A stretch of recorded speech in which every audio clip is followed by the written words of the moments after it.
El día de hoy, gente, nos vinimos para este hermoso lugar, este río.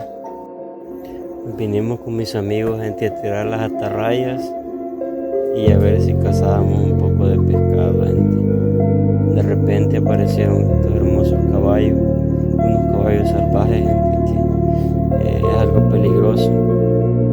Entonces mi hermano se acercó a las orillas de las aguas y se encontró esta hermosa tortuguita icotea.